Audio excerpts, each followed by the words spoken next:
वक्फ की कमेटी केजरीवाल नहीं बनाया तो उसका नतीजा ये निकला कि मोदी ने अपने ऑफिसर को नामजद करके, नॉमिनेट करके पुरानी दिल्ली के ईदगाह के अंदर कब्जा हो गया।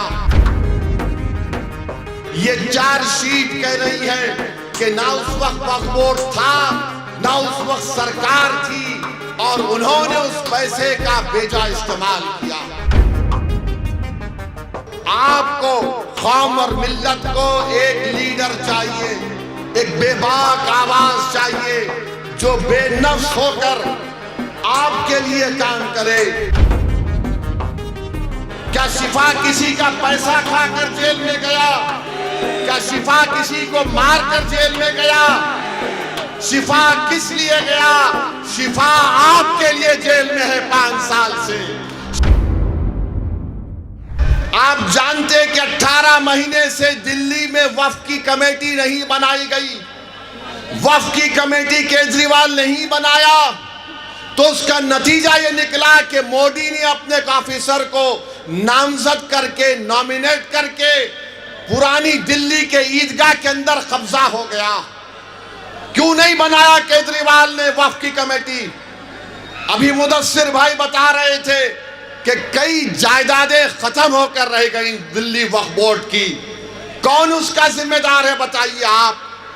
और फिर यहां के मुकामी विधायक पर जो चार्जशीट में इल्जाम है, चार्जशीट में इल्जाम यह है कि जब दिल्ली के दंगे हुए थे तो केजरीवाल के ईमा पर यहां का विधायक जो उस वक्त वक्फ बोर्ड का चेयरमैन नहीं था, इसने आवाम से कहा कि हमको डोनेशन दो। पैसा लिया ये बताने के लिए कि केजरीवाल की सरकार कुछ करेगी। ये चार्जशीट कह रही है कि ना उस वक्त वक्फ बोर्ड था, ना उस वक्त सरकार थी और उन्होंने उस पैसे का बेजा इस्तेमाल किया। अब बताइए आप, इल्जाम हम पर लगाते हैं, गालियां हमको देते हैं कि केजरीवाल कुछ करना चाहता था, केजरीवाल ने कुछ नहीं किया। मेरे अजीज दोस्तों और बुजुर्गों, आपको, कौम और मिल्लत को एक लीडर चाहिए, एक बेबाक आवाज चाहिए जो बेनफ्स होकर आपके लिए काम करे, अवाम के लिए काम करे, अवाम की तकलीफ को अपनी तकलीफ समझे।